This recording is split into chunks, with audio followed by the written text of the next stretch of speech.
muchos de ustedes saben, cuando nosotros llegamos a Romanos capítulo 12, ya hemos pasado a través de todo lo que Pablo tenía que enseñarnos con relación a el problema del hombre, su condición, la condición en la que está la humanidad.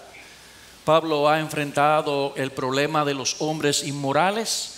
Él ha enfrentado el problema de los hombres que se creen moralistas y aún el problema de aquellos hombres judíos que tenían la palabra de Dios, y él declara que los ha encontrado faltos. Por eso en Romanos capítulo 3, versículo 9 en adelante dice que no hay ningún hombre que sea bueno, nadie que sea justo, absolutamente ninguna persona. Él también ha llevado a los lectores de esa carta a entender que solamente en Jesucristo ellos podían encontrar la salvación de sus almas, y que la paz que el hombre necesita tener con Dios solamente se puede lograr a través de Él. Así que en el capítulo 4 nos habla de la fe, en el 5 nos enfrenta a esa paz que nosotros podemos lograr con Dios, y de ahí en adelante 6, 7, 8 empieza a hablar de lo que es la lucha en la vida cristiana para llegar finalmente a este versículo, a este capítulo 12, donde él empieza ahora a mostrarnos las implicaciones prácticas de lo que él ha estado enseñando.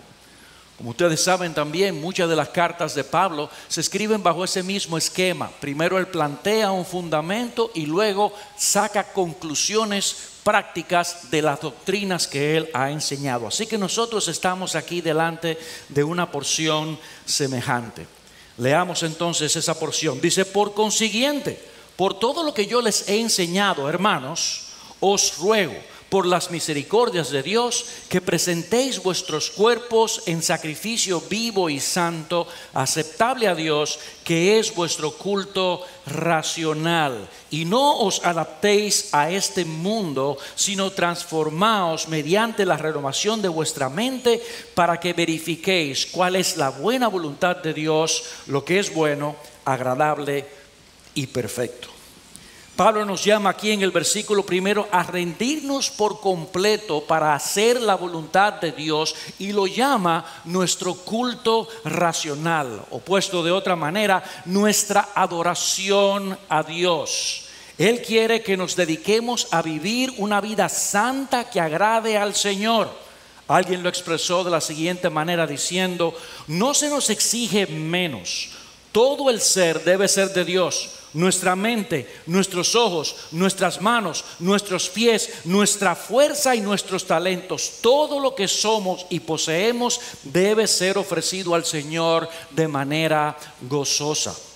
Pero para pedirlo, Él nos provee al menos de dos motivaciones poderosas que nos animen a hacerlo. Y la primera es, Él nos dice que nosotros debemos actuar por las misericordias de Dios. Es decir, por la capacitación que Dios nos provee a través del Señor Jesucristo.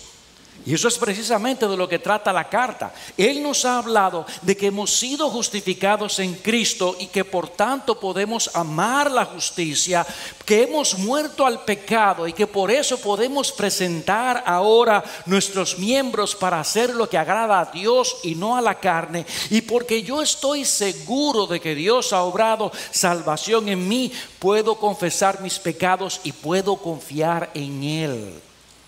En otras palabras, hermanos, no se trata simplemente de la gratitud hacia Dios por todo lo que Dios me ha dado. Me ha dado la vida, me ha dado una casa, me ha dado una mujer, me ha dado muchos favores. No se trata de eso. Se trata de que nosotros nos movemos a consagrarnos a Dios por lo que Él ha obrado en cada uno de nosotros como creyentes. Él nos ha dado las herramientas para nosotros poder hacer ahora lo que Dios demanda de nosotros. Pero en segundo lugar, Él nos motiva también por el hecho de que nuestro Padre Celestial se agrada. Fíjense que dice que ese sacrificio es aceptable a Dios, agradable a Dios, como culto racional. Dios se agrada de nuestro sacrificio, Dios lo recibe con agrado. Nuestras obras imperfectas son recibidas por Dios como si fueran perfectas, porque están lavadas en la sangre del Señor Jesucristo. Así que Pablo está diciendo, óigame, ustedes pueden dedicarse por entero a Dios. Dios a través de Cristo los ha capacitado y Dios recibe lo que ustedes hacen con agrado. Una vez recuerdo, no sé si fue el pastor Salvador o el pastor Sugel, que decía que cuando uno de nuestros niños nos trae un dibujo y nosotros lo vemos, lo ponemos en un lugar preeminente en nuestras casas. Mira qué lindo el dibujo de mi hijo. Cuando alguien experto en dibujo ve eso, dice, ¿y ese garabato? Sin embargo, Dios ve nuestros garabatos en Cristo y Él dice, haz esas cosas para mí. Si tus motivaciones están apoyadas en la capacitación que yo te he dado a ti a través de Jesucristo, lo recibo con agrado. Esa es la actitud que Él está poniendo aquí delante de nosotros. Pero es mi convicción que ahora en el versículo 2, Él nos presenta a través de qué medio o qué instrumento nosotros podemos llevar a cabo ese sacrificio, la renovación de nuestra mente. Si hemos de sacrificar todo nuestro ser, nuestros ojos, nuestra boca, nuestros pies, lo haremos porque procuramos conocer y hacer la voluntad de Dios que se opone a los deseos de la carne y a los deseos de este mundo. Tal vez yo estoy aquí dando mucha información de manera muy rápida y no deseo que se me pierdan. Así que permítanme que nosotros veamos primeramente la enseñanza general que encontramos en ese versículo 2. Y yo pienso de verdad que es muy sencilla. Pablo presenta un mandamiento negativo y un mandamiento positivo. Lo que él nos dice básicamente es lo siguiente: no se adapten, transfórmense. No se adapten, no se amolden, transfórmense. Dediquen su vida a dejarse cambiar. No se acomoden, no se amolden al nivel de cambio que tienen ahora. Y existen varias palabras claves aquí para que nosotros podamos entender este versículo apropiadamente. Así que yo quiero que nosotros disectemos este versículo. La primera palabra es la palabra adaptarse. Y significa literalmente tomar la forma, amoldarse, como se amolda el agua en el recipiente que lo contiene. Yo me imagino que ustedes han visto los helados que le hacen a los niños, las paletas de helados hechas en la casa. Nosotros le podemos dar la forma que nos dé la gana a esa paleta siempre que tengamos el molde. Así que Pablo lo que está diciendo es, tengan cuidado con cierto tipo de molde, porque pueden ustedes amoldarse, parecerse a eso. La segunda palabra es la palabra mundo. Él dice, no se adapten a este mundo. ¿Y qué es el mundo? Bueno, no se refiere aquí a las cosas creadas. Él está hablando del sistema o la época que nos rodea.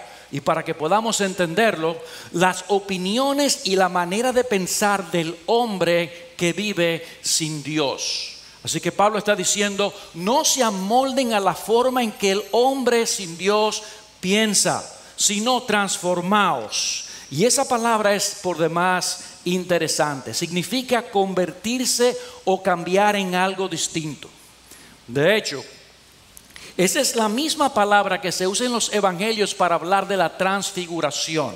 Cuando los apóstoles fueron con el Señor Jesucristo al monte de la transfiguración, ellos vieron a Jesucristo, pero lo vieron de otra manera.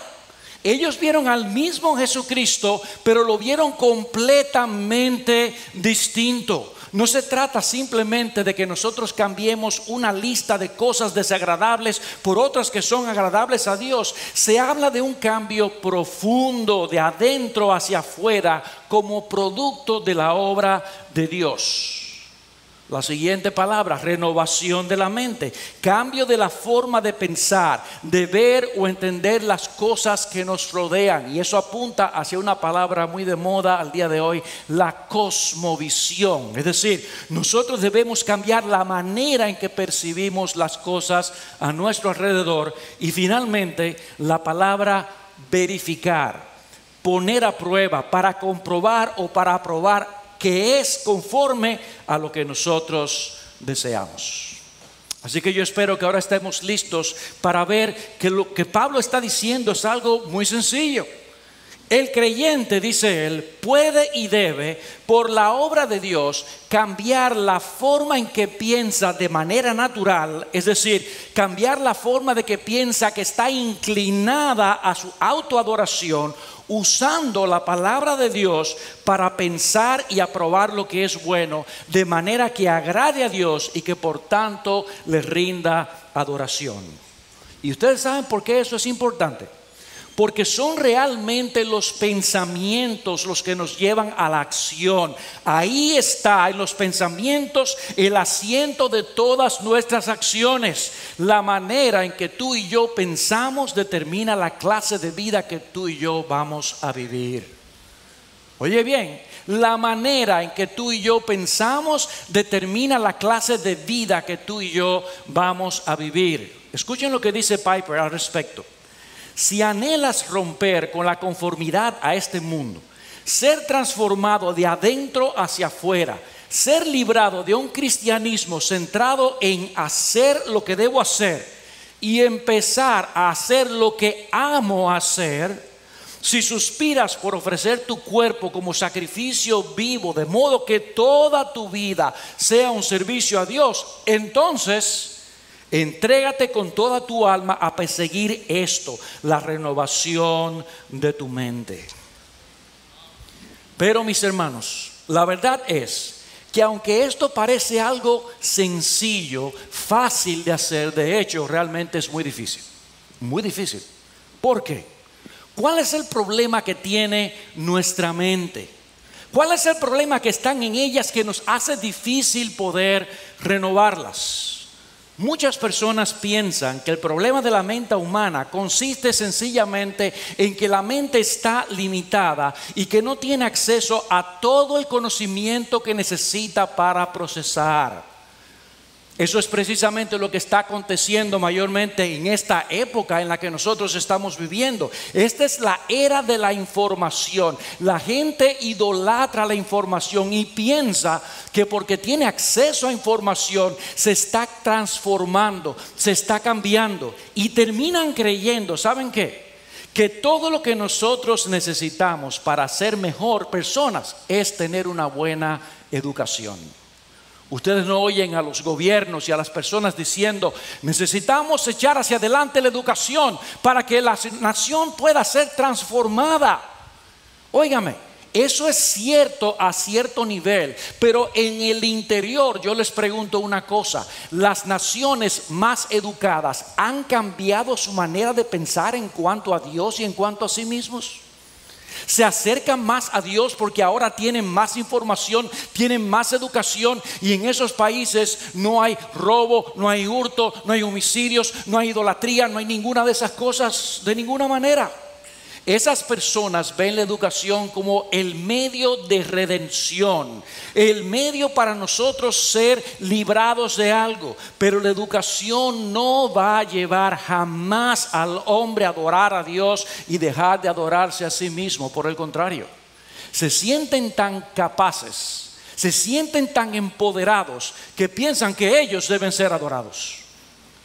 La palabra de Dios nos da un análisis distinto del problema, pero más profundo. Nos dice que el problema de la mente es este: la mente del hombre está caída.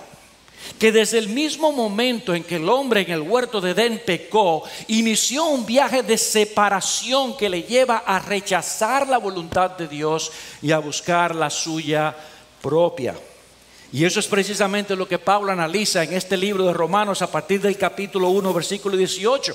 ¿Cuál es la condición del hombre? Escuchen lo que Pablo dice en Romanos 1, 21. Dice, y noten de paso todos los argumentos que él utiliza para hablar de la forma en que nosotros pensamos. Dice el versículo 21, ellos se hicieron vanos en sus razonamientos.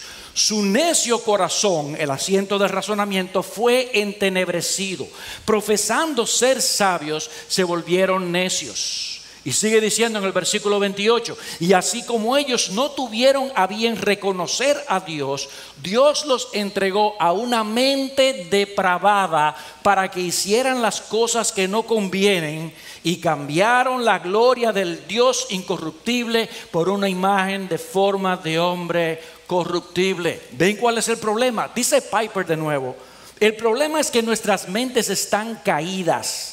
Poseen una inclinación, una forma de pensar que es hostil a la absoluta supremacía de Dios. Nuestras mentes están inclinadas a no ver a Dios como más digno, infinitamente más digno de alabanza que lo que somos nosotros o las cosas que nosotros hacemos. Mis hermanos, el hombre llega a pensar que lo que él hace es más digno de adoración y de alabanza que lo que Dios hace. ¿Saben lo que eso está diciendo? Que el hombre compró la insinuación que Satanás hizo en el huerto de Edén. No le hagas caso a Dios, sino que sabe Dios que el día que tú comas de ese fruto serás igual a ¿quién? A Dios, conociendo el bien y el mal. Así que el hombre se ve a sí mismo como ese Dios, y esa es la condición en la que Dios nos encontró, lo que nosotros somos por naturaleza, mis hermanos. La imagen cambiada de Dios, distorsionada, esa es la que nosotros adoramos y servimos. Nos servimos a nosotros mismos. Y como si esto no fuera nada, en esa condición, las Escrituras nos dicen que nosotros manifestamos por lo menos dos problemas. Así que, fíjense, estamos hablando aquí de que nuestra mente está caída y esa mente tiene dos problemas adicionales. En primer lugar, nosotros estamos sujetos a pasiones y deseos. Escuchen cómo Pedro lo dice. Dice, cíñanse el entendimiento para la acción. Sed sobrios en espíritu y velad. No os conforméis, no se amolden, no se adapten a los deseos que antes teníais estando en vuestra ignorancia. ¿Qué está diciendo Pedro? Pedro está diciendo que el hombre sin Dios vive en una ignorancia, un rechazo voluntario a la verdad de Dios que le hace presa de sus pasiones y deseos que perderían su poder si conocieran a Dios como deben conocerle.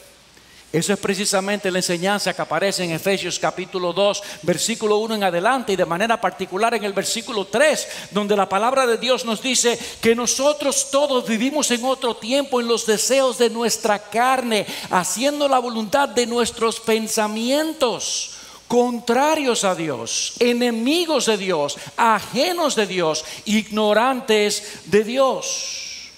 Estas pasiones, dice Pedro, batallan contra el alma. Así que el hombre tiene la mente entenebrecida, tiene ignorancia en su mente, y esa ignorancia lo hace un sujeto de sus pasiones y sus deseos. Pero como si esto fuera poco, no solamente estamos sujetos a pasiones, sino que además tenemos el entendimiento entenebrecido. No somos capaces por nosotros mismos ni de entender ni de conocer la verdad. Más bien la frenamos y la rechazamos. Eso es precisamente la tesis de Romanos capítulo 1 versículo 18. Dice que la ira de Dios se revela desde el cielo contra toda impiedad e injusticia de los hombres que hacen ¿qué? Que detienen con injusticia la verdad. Dios envía su ira sobre los hombres porque los hombres se paran delante de Dios y quieren detener la verdad, quieren parar la verdad. Y dice Dios, envío mi ira por eso. El hombre rechaza la verdad. El hombre rechaza la pura, clara y simple verdad. Un ejemplo de eso, mis amados hermanos, es: nosotros sabemos por biología, ¿verdad?, que yo soy ¿de qué sexo? Neutro. No, nada de neutro, masculino. Pero el hombre, rechazando la verdad, ha llegado a decir: no, yo no sé lo que tú eres. Yo creo que tú eres lo que tú piensas que tú eres. En serio. En serio. O sea, si yo pensara ahora que soy mujer por eso. Miren, mis amados hermanos, el hombre no sabe cuando detiene la verdad, cuando se entrega a esa ignorancia, hasta dónde el hombre puede llegar. Precisamente lo que Romanos capítulo 1 nos enseña es eso. Dios los entrega, hagan lo que ustedes quieren, sujetos a sus pasiones y a sus deseos. Pablo, escribiendo a los hermanos en Éfeso, les exhortó en Efesios 4:17 a lo siguiente: que ya no anden como andan también los gentiles en la vanidad de su mente. Yo quiero que ustedes pongan atención a las muchas veces que se habla aquí acerca de la forma de pensar. La vanidad de su mente, entenebrecidos en su entendimiento, excluidos de la vida de Dios por causa de la ignorancia que hay en ellos, teniendo el entendimiento entenebrecido, y ahora da la razón, por la dureza de su corazón. ¿Saben cuál es la raíz del problema? La raíz del problema, dice Pablo, es la dureza del corazón. Esa es la enfermedad más profunda que afecta e infecta todo lo demás. He aquí el gran problema. Nuestra resistencia a la verdad que nos puede liberar está enraizada en esa condición. Y yo quiero que ustedes noten algo, que más adelante lo vamos a expandir un poco más. Que Pablo está diciendo: creyentes, yo quiero que ustedes no anden así. ¿Notaron eso? Creyentes, no anden así. Así andan los ignorantes. Así andan las personas que no conocen a Dios. Él está dejando un espacio para hacernos ver que podemos caer en esa clase de situación nosotros mismos. Así que, mis amados hermanos, nosotros tenemos que tener claro lo que nosotros vemos aquí en la palabra en relación a nuestra manera de pensar. Por eso más adelante en el capítulo, Pablo le pide a los efesios que se despojen del viejo hombre que se corrompe según los deseos engañosos. Pero ante esta realidad de nuestra mente, que la mente está sujeta a pasiones y deseos y que está entenebrecida, ¿cómo podemos nosotros obedecer la orden que Pablo nos está dando aquí en Romanos capítulo 12, versículo 2? ¿Cómo podemos nosotros renovar la mente? Porque estamos diciendo, renueva tu mente, pero estamos diciendo la mente tiene un problema. ¿Cómo podemos nosotros salir de allí? Bueno, la palabra renovación que aparece en esta porción de la Escritura es muy clara, muy buena para nosotros poder entender cómo se aplica este mandato. Esa palabra es usada únicamente en otro sitio en el Nuevo Testamento, en Tito capítulo 3, versículo 5. Si quieren, vayan conmigo allá. Tito capítulo 3, versículo 5. Dice la Escritura en esa porción de la palabra que Dios nos salvó no por obras de justicia que nosotros hubiéramos hecho, sino conforme a su misericordia, por el lavamiento de la regeneración y la renovación por el Espíritu Santo. Y esa es la clave, mis hermanos, la renovación por el Espíritu Santo. La palabra de Dios establece claramente que para que el entendimiento entenebrecido de los hombres pueda ser disipado, para que las tinieblas que le nublan la razón puedan ser echadas fuera, Dios tiene que hacer una obra por medio de su Espíritu en el hombre. Y eso es precisamente lo que el apóstol Pablo nos enseña en 2 Corintios capítulo 4. Vamos allá, por favor. Y yo sé que estoy entrando en un texto que ha sido atrapado y capturado por el pastor Sugel. Él lo cita con mucha frecuencia y uno casi no se atreve ni a citarlo pensando que eso le corresponde a él, ese texto, pero no. Ese texto es para todos los creyentes. 2 Corintios capítulo 4, versículos 3 en adelante. Y escuchen lo que está diciendo aquí. Recuerden, el hombre natural no puede percibir las cosas de Dios. Tiene el entendimiento entenebrecido. Las pasiones y los deseos le gobiernan. Tiene ignorancia en su corazón. Ahora dice aquí el versículo 3. Si todavía nuestro evangelio está velado, para los que se pierden está velado, en los cuales el Dios de este mundo, Satanás, ha cegado el entendimiento de los incrédulos. Noten de nuevo, el entendimiento de los incrédulos está cegado.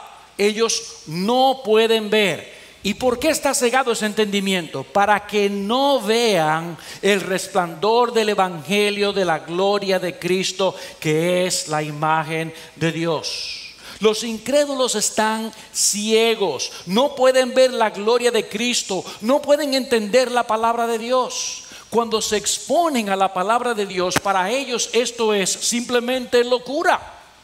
no la comprenden, no la entienden. Y cuando nosotros tratamos de razonar con ellos a partir de esa palabra, dicen: tú estás loco, como le dijeron a Pablo, otro día te escucharemos. Pero miren el versículo 6 ahora. Dice: pues Dios, que dijo que de las tinieblas resplandeciera la luz, es el que ha resplandecido en nuestros corazones para iluminación del conocimiento de la gloria de Dios en la faz de Jesucristo. Mis amados hermanos, lo que este texto nos está diciendo es que Dios tiene que iluminarnos a nosotros para que nosotros podamos entender la grandeza, la bondad, la verdad de Dios. No hay otra manera. Efesios capítulo 2 versículo 1 dice que nosotros estábamos muertos en nuestros delitos y pecados, pero Dios, versículo 4, que es rico en misericordia, por su grande amor con que nos amó, nos rescató, nos hizo entender, nos hizo conocer. Dios tiene que hacer una obra en nuestras vidas. Dios tiene que obrar, tiene que regenerarnos, tiene que renovarnos por su Espíritu, para que entonces nosotros podamos decir: le conocemos. Mis hermanos, dependemos total y completamente de la obra del Espíritu para poder entender las cosas como Dios la ve. Aún ahora. Pero ese proceso no se queda ahí, sino que a partir de esa visión inicial de gloria, ahora nosotros somos transformados en la misma imagen del Señor, contemplando esa gloria por medio de ese mismo Espíritu. Y espero que este texto ya esté en la cabeza de ustedes. Segunda a los Corintios capítulo 3 versículo 18, que es el que empieza esa sección. Dice: pero nosotros todos, con el rostro descubierto, contemplando como en un espejo la gloria del Señor, ¿qué dice? Estamos siendo transformados en la misma imagen, de gloria en gloria, como por el Señor el Espíritu. Mis amados hermanos, el Espíritu tiene que disipar las tinieblas iniciales que nos impiden conocer y entender a Dios. Pero el Espíritu tiene que seguir obrando en nosotros para darnos a conocer cada vez más y más y más y más del amor de Dios que es en Cristo Jesús. La forma en como yo lo veo es de la siguiente manera. Nosotros estamos en tinieblas cuando somos inconversos, metidos en oscuridad. Dios viene e irrumpe por su Espíritu y nos trae la luz. El que dijo sea la luz es el que irrumpió en nuestros corazones para que viéramos la gloria de Jesucristo. Pero a partir de ese momento, ¿saben qué? Nosotros debemos coger un abanico espiritual para estar empujando fuera las tinieblas que continuamente quieren volver a arropar nuestra mente. Dios nos da su palabra, Dios nos da su Espíritu para que estemos continuamente echando fuera todas aquellas nubes oscuras que se oponen al conocimiento de Dios, a ver las cosas como Dios la ve. Fíjense lo que dice Piper. El Espíritu Santo debe trabajar desde el exterior, exponiendo la mente a la verdad que exalta a Cristo, y debe trabajar desde el interior hacia afuera, derribando la dureza de corazón que ciega y corrompe la mente. ¿Recuerdan lo que les decía ahorita? Que el apóstol estaba diciendo: no anden como andan los gentiles, porque teniendo luz nosotros podemos andar como andan los gentiles en un momento dado. Y él dice: no anden así, ya no anden así. Quítense el viejo hombre que se corrompe con los deseos carnales. Nosotros necesitamos la palabra de Dios, mis amados hermanos. Ese espejo del que está hablando segunda a los Corintios no es otro que la palabra de Dios. Yo sé que ustedes lo saben. La gran mayoría de los que están aquí han escuchado esa expresión, ese texto, ese versículo, para decir: esa es la escritura, la palabra de Dios. Pero yo quiero enfatizarlo. ¿Saben por qué? Porque aunque nosotros tenemos ese conocimiento aquí arriba, muchas veces ese conocimiento no pasa aquí abajo, al corazón de nosotros. El único lugar donde podemos y debemos ir para encontrar la imagen del Señor, para contemplarla y contemplándola ser cambiados, es la palabra de Dios, mis hermanos. todos los que hemos sido hechos nueva criatura por la obra del Espíritu Santo, por su poder, hemos recibido la bendición de ser librados del dominio del pecado. Pero necesitamos ahora entender las cosas y entendernos a nosotros mismos como Dios quiere que nosotros nos entendamos. Yo creo que a nosotros como seres humanos nos es más fácil entender a los demás que entendernos a nosotros. ¿Está bien eso? Uno reflexiona más en lo que otros hacen que en lo que uno mismo hace y las motivaciones que uno tiene. Somos expertos en juzgar lo que está afuera. Pregúntenle a David. Ese hombre es digno de muerte, pero él era digno de muerte y él lo sabía y lo estaba escondiendo. Así que nosotros necesitamos, amados hermanos, no solamente ser librados del dominio del pecado. Nosotros hemos sido librados del dominio del pecado. Ahora necesitamos entender las cosas y, como he dicho, entendernos a nosotros mismos como Dios quiere que lo hagamos. Necesitamos renovarnos hacia el verdadero conocimiento. Necesitamos ver este mundo y las cosas de este mundo desde la perspectiva de Dios. Pero mis amados hermanos, eso no ocurre de la noche a la mañana, sino que Dios, a través de la lectura de su palabra, a través de la exposición a la palabra hablada, predicada, a través de la meditación en la belleza y la grandeza de nuestro Señor Jesucristo, acompañado de oración, va mostrando áreas de nuestros pensamientos que necesitan ser cambiadas. ¿Cuántas veces no te ha pasado a ti que estás sentado ahí y tú has venido feliz como una lechuga al culto y de repente el pastor dice algo que toca una fibra sensible de tu corazón y tú empiezas a mirar a tu interior y a ver cosas que tú no habías visto acerca de ti? Cosas que muestran realmente áreas de necesidad de cambio que Dios, a través de su palabra, por medio de su Espíritu, te está diciendo: José, Samuel, quien sea, transforma tu vida por medio de esa palabra. Es por eso que Pablo nos exhorta en Colosenses capítulo 3 que la palabra de Cristo habite en abundancia en vosotros con toda sabiduría, enseñándoos y amonestándoos unos a otros. Y aún ora en Efesios capítulo 1 para que Dios nos dé espíritu de sabiduría y de revelación. Escuchen esta frase increíble: en un mejor conocimiento de Él.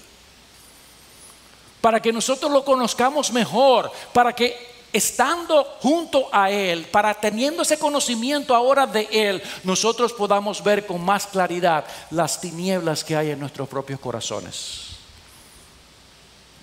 Yo no sé si a ustedes les ha pasado, imagino que sí, es una ocurrencia normal, que nosotros podemos entrar a una habitación que está medio en penumbras y todo lo vemos bien, pero de repente encendemos la luz y empezamos a ver el sucio, el polvo, la basura o cualquier otra cosa. Ok, lo que Dios hace es que viene y pone el foco sobre nosotros y nos permite ver el sucio, el polvo y la basura, y nosotros debemos exponernos a la palabra escrita, a la palabra oída, a la oración, a la meditación, para que este proceso pueda darse en nuestras vidas. Mis hermanos, debemos ser transformados por la palabra de Dios. La palabra de Dios es el norte magnético de la brújula que ahora nos indica cuál es la voluntad de Dios. Descubrimos su voluntad y necesitamos, por el poder que el mismo Espíritu suple, transformar nuestras vidas. Mis hermanos, no es el mundo y sus ideas de donde nosotros debemos extraer nuestra manera de pensar, sino del tesoro de la palabra de Dios. Y una vez iniciado este proceso, nosotros necesitamos seguir usando esa brújula para no extraviarnos en el camino. Yo no sé cuántos de ustedes han tenido la experiencia de estar en un campo abierto con una brújula en la mano y quieren llegar del punto A al punto B y ponen la brújula y dice: el norte está por aquí, entonces yo debo moverme 15 grados para acá, voy a seguir caminando. ¿Piensan ustedes que esa persona nunca más vuelve a chequear la brújula? Si él quiere llegar al otro sitio Él necesita todo el tiempo tener esa brújula por delante y decir: me estoy desviando de los 15 grados de diferencia con el norte magnético por donde debo caminar. Así mismo sucede con la palabra de Dios. Nosotros necesitamos tenerla todo el tiempo delante de nosotros para poder saber si estamos caminando, si estamos haciéndolo como Él quiere que nosotros estemos haciéndolo. Esto no se trata de que ya yo me lo sé, yo me lo aprendí, voy al examen y paso el examen. No. Es algo que nosotros debemos hacer continuamente, porque la renovación no termina hasta el día en que nosotros entremos delante de su presencia. Entonces le veremos tal y como Él es. Pero hay algo más que es bueno que sepamos. Nosotros necesitamos, mis amados hermanos, sumergirnos en la realidad que la palabra de Dios nos enseña. Y yo he llamado a esto una transformación por inmersión. Ustedes han visto que hay personas que van a estudiar un idioma y siempre dicen: la mejor manera de estudiar un idioma es yéndose al país y metiéndose allá. Hay que aprender por medio de la inmersión. Si tú estás hablando ruso y la persona que está al lado de tu casa es rusa y los letreros están en ruso y tú no tienes nadie que te hable español, o aprendes ruso o te mueres. Una de las dos. Yo creo que nosotros tenemos que hacer esa misma aplicación en nuestras propias vidas. Debemos sumergirnos en la palabra de Dios. La palabra de Dios es la que nos va a enseñar, a cambiar, la que nos va a mostrar lo que debemos hacer. ¿Y saben qué, mis amados hermanos? La palabra de Dios no solamente nos va a decir qué debemos pensar, sino que si estamos sumergidos en la palabra de Dios continuamente, ella nos va a decir cómo debemos pensar. Porque no se trata únicamente de saber lo que es bueno o lo que es malo.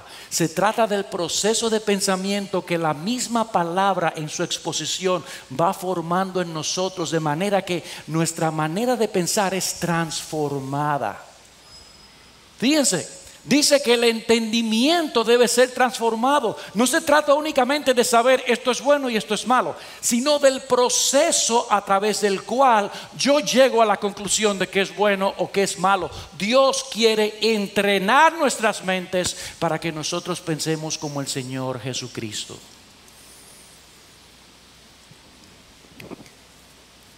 Pero mi amado hermano, ningún cambio, ninguna transformación se efectuará en nuestras vidas a menos que nosotros nos expongamos a la verdad de Dios por cualquier medio que venga a nosotros, y que habiéndonos expuesto a esa palabra, entonces nosotros actuemos conforme a lo que ella nos está mostrando. Dios nos da luz para que actuemos con respecto a esa luz, y si nosotros no actuamos con respecto a esa luz, en algún momento dejará de mostrarnos el camino. Así que debemos seguir ese camino. John MacArthur, en su comentario de Romanos, dijo: el entendimiento transformado y renovado es aquella mente que está saturada por completo por la palabra de Dios y es controlado por ella. Pablo lo expresó de la siguiente manera: si habéis pues resucitado con Cristo, buscad las cosas de arriba, donde está Cristo sentado a la diestra de Dios. Poned la mira en las cosas de arriba, no en las de la tierra. No en las de la tierra. Pero, mis amados hermanos, esa renovación que Dios efectúa en nosotros, ¿con qué propósito lo hace? De acuerdo a Romanos capítulo 12, versículo 2. ¿Recuerda nuestro texto? Dice nuestro texto: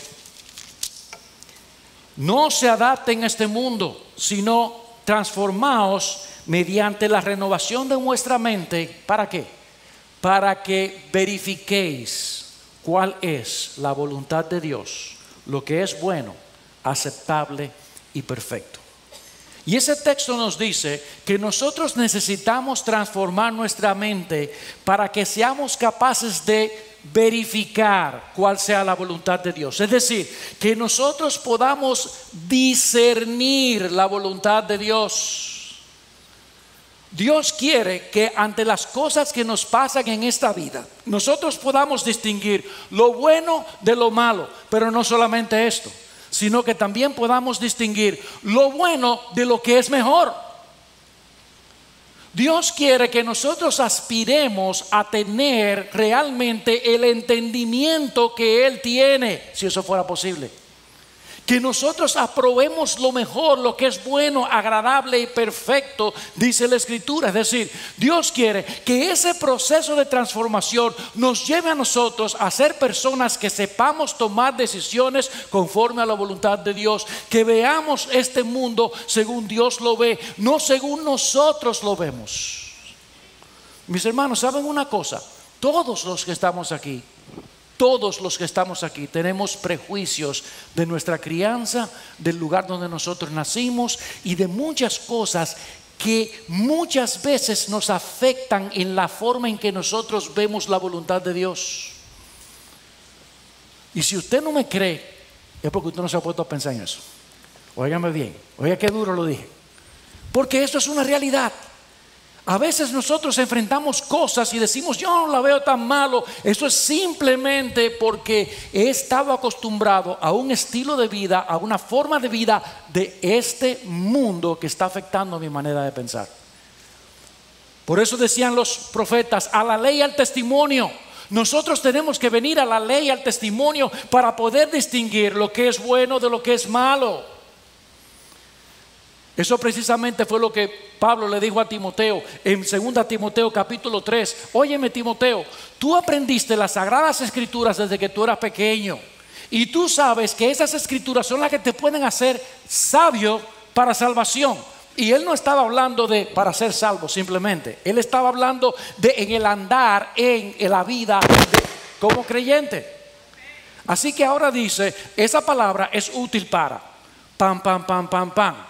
A fin de que todo hombre sea perfecto e enteramente preparado para toda buena obra. Y eso es lo que Dios quiere lograr en nosotros. Oigan lo que dice MacArthur. Cuando la mente de un creyente es transformada, su capacidad para pensar, su razonamiento moral y su entendimiento espiritual están en capacidad de evaluar todas las cosas como es debido y de aceptar únicamente lo que se conforma a la voluntad de Dios. Una mente renovada implica y demanda un cambio profundo en cómo la mente evalúa y aprecia las cosas. Y no quiero decir con esto que simplemente estamos hablando de que pensamos de una manera clara, sino que evalúa de manera precisa y aprueba apasionadamente lo que es bueno, lo que es agradable y lo que es perfecto delante de Dios. Y esa es la meta de acuerdo a nuestro texto. Y ¿saben una cosa? Eso tiene mucha importancia en nuestras vidas diarias. ¿Sabían ustedes que, y esto es una cifra que tal vez les va a chocar, el 95% de las cosas que nosotros las hacemos a diario, las hacemos sin ponernos a pensar en ellas? No me diga que usted pensó esta mañana de qué lado de la cama se iba a levantar. Porque cuando usted fue al closet, usted pensó qué mecanismo tenía que usar para poder mover los ganchos. Hay muchas cosas que nosotros hacemos en esta vida que es simplemente un reflejo de la cosmovisión en la que nosotros estamos inmersos. Fíjense la importancia que tiene el tener pensamientos correctos. Dios quiere que nosotros nos transformemos, que nosotros nos sumerjamos en la palabra para que nuestra mente esté saturada de lo que a Él le agrada, de lo que es bueno delante de sus ojos. De tal forma que nuestra cosmovisión, nuestra manera de reaccionar, de ver la vida, sea conforme a su voluntad y no según los patrones de este mundo. Dice Piper, actuamos de manera espontánea desde el espíritu de nuestra mente que está en nosotros. O como lo dijo Jesús, de la abundancia del corazón habla la boca. De modo que para vivir la vida cristiana con autenticidad, dice él, debemos estar en el proceso de una profunda renovación más allá de simplemente pensar bien. Es esta renovación, digo yo, de la forma en que nosotros evaluamos y aprobamos la realidad a nuestro alrededor, la que nos llevará a crecer en una vida transformada que no se conforma a este mundo, sino que glorifica a nuestro Dios. Escuchen una paráfrasis del texto. No nos amoldemos a la manera de pensar de este mundo en el cual estamos. Por el contrario, seamos cambiados desde dentro a través de conocer por la palabra de Dios cuál sea la voluntad de Dios agradable y perfecta, para que podamos discernir y aprobar la manera en que Él desea que nosotros vivamos como sus hijos. Dios te dice a ti, mi amado hermano, en esta mañana, sumérgete en la palabra. Si tú has sido transformado, si tú has sido cambiado, si tú has sido traído de muerte a vida, si tú has visto la luz del evangelio de nuestro Señor Jesucristo, no te conformes con el nivel de cambio que tienes ahora. Métete en ese proceso transformacional, exponiéndote a la palabra, meditando la palabra y actuando a través de lo que la palabra te dice, para que cuando tú reacciones y actúes, lo hagas automáticamente según la mente de nuestro Dios. No te conformes a lo que tú has hecho hasta ahora. No digas, yo estoy bien, yo tengo mis actos limpios, yo estoy yendo a la iglesia, yo estoy haciendo esto, aquello. No, Dios no quiere algo de ti. Dios, si te llamó, quiere todo de ti. ¿Recuerdan lo que decía? Que el sacrificio incluía nuestras manos, nuestros pies, nuestra mente, nuestras fuerzas, nuestros talentos, todo. El negocio de Dios con nosotros es todo o nada. Él no quiere pedazos de nosotros. Así que tú eres hijo de Dios. Entonces, no te conformes a este siglo. No te sumerjas en esta cultura. No te metas dentro de la forma de pensar de este mundo. Sumérgete en la cultura de Dios a través de su palabra, a través de la meditación de la palabra y a través de la oración, para que tú seas transformado de gloria en gloria y todas tus fuerzas y tus energías den gloria a aquel que te rescató.